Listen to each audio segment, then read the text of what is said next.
Welcome to the Color Lights World Project.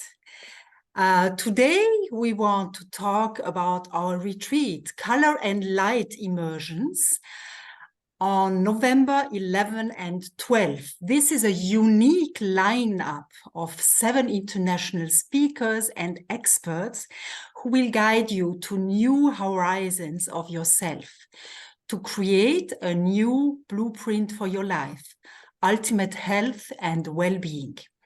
Today we are speaking with Rikke Godthjaelp, Chromo and Auriculotherapist and founder of the Godthjaelp Institute in Copenhagen, and with Nathan Oxenfeld, founder of Integral Eyesight Improvement and certified Bates Method teacher from the US.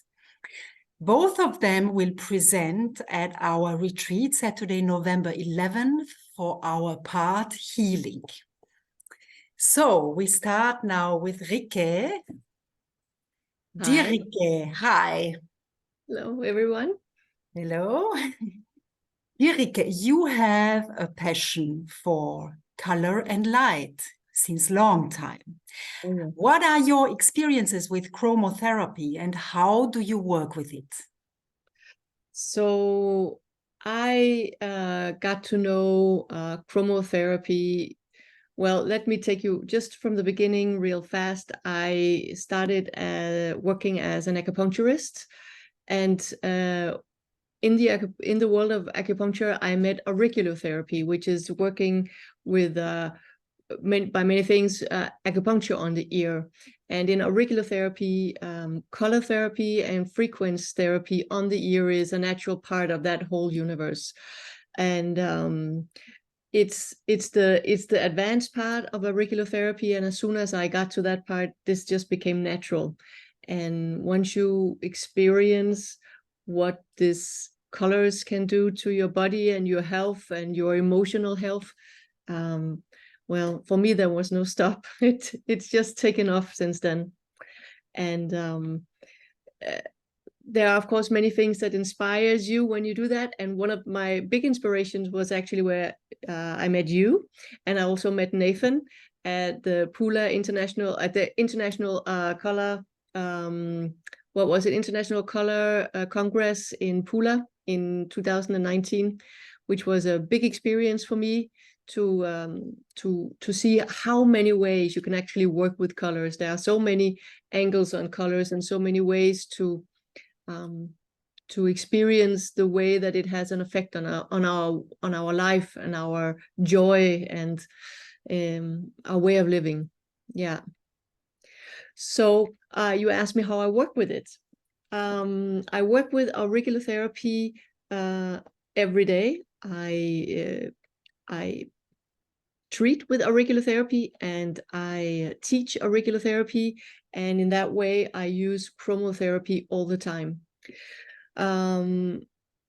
It's always nice to try and give an example. So one of the examples that I can give that is very present is an experiment, or it's called a study that we did, where we were several therapists working with only one color, and we wanted to work with PTSD because we have many PTSD, I hate to say victims, but in lack of a better word, people that suffers from PTSD. And our main focus was veterans and women that had been exposed for violence in their homes, or they were living in women home. And we did this treatment, and what we found was that within very few minutes, like 10 minutes, we could heal a trauma. We could heal a trauma image. So often when you have PTSD, you get these images that are very strong, that wakes you up at night or gives you terrors in the day. You see something that reminds you, and these images can really haunt you and really stress your nervous system. And we found, even without asking the person to tell us about it, but just to have it focused in their mind, we could work with color on their ears and dissolve this image within them. So they of course knew that it had happened, but they would not get the emotional distress from anything that looked like that image. It wouldn't remind them all the time. So this is something that we do with color therapy. We would also work with pain therapy. We do it directly on the ear, or we do it directly on the body. So we use it in many ways, and we use it all the time and have tremendous, like, amazing results with this. And it's really nice to work with this, especially when you work with these people that says, oh, can color really work like that? And you put some color on their shoulders and suddenly they can move their arm, or they can sleep at night, or you see that eczema starts to go away, you know. So there are many ways of working with this, and it's I like to work with the colors. And there is one last thing I would like to say again about, or more about color, is that I have been an acupuncturist for more than 20 years now, and whenever you use needles, you inflict a micro trauma on the person that you work with, and I think that's fine, but not everybody. You know, some people are very sensitive, and so I like acupuncture a lot. I think it's an amazing tool. But when you work with color, when you work with chromotherapy, you don't need to inflict that micro trauma.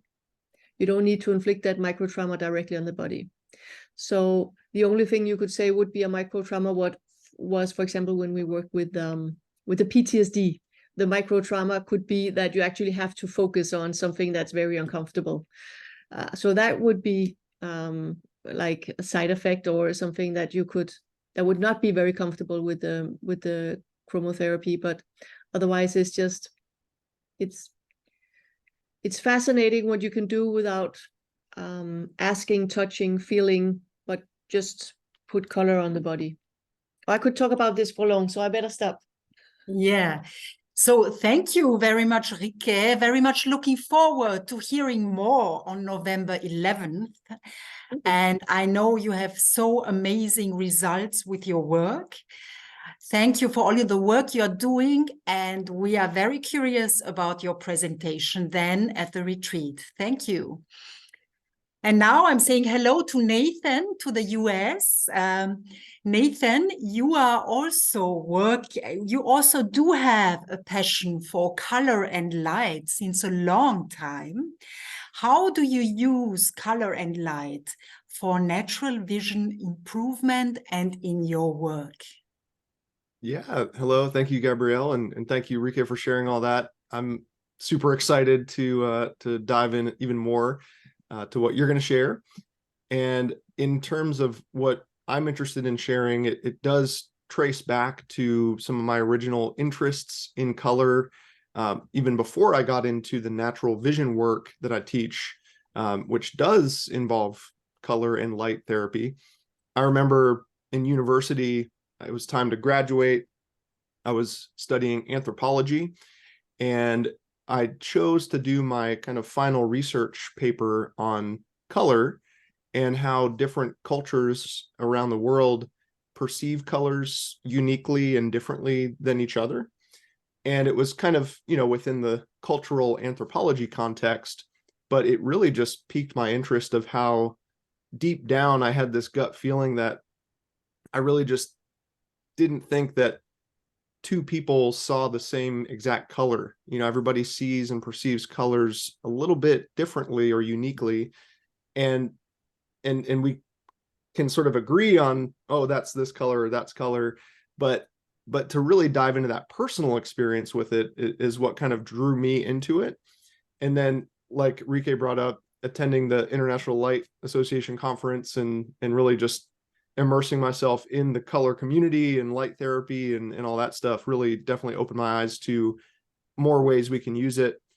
The main ways that I use it in my vision work with the holistic eye care, or the kind of more alternative approaches to eye health and vision, is actually both the presence of color and the lack of color. So what I'm going to be sharing a little bit more in the event and in the retreat is actually a little bit about how we can work with the memory and the imagination of colors.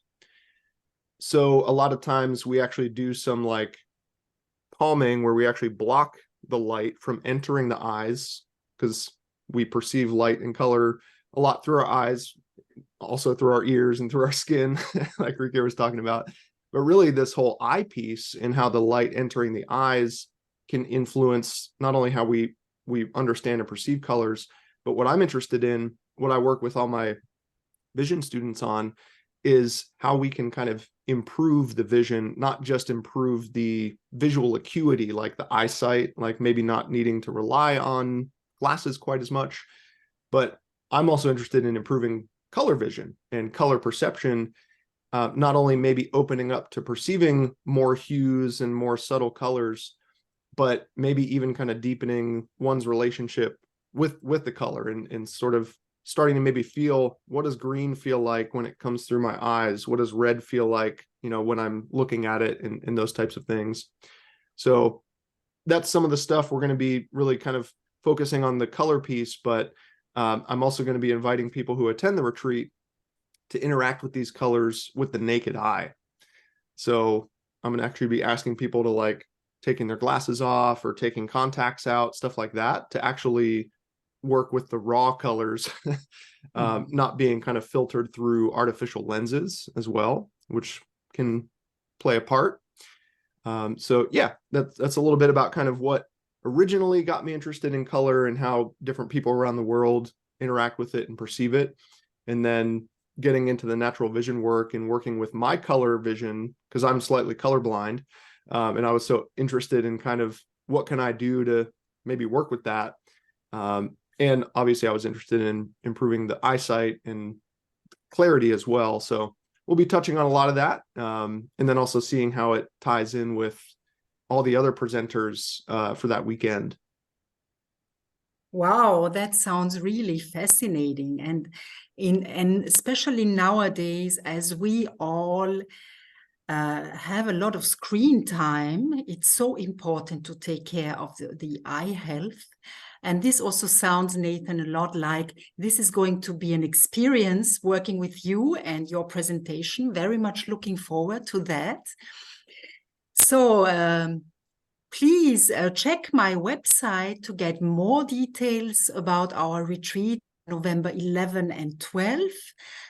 Color, color/buresch, buresch.at.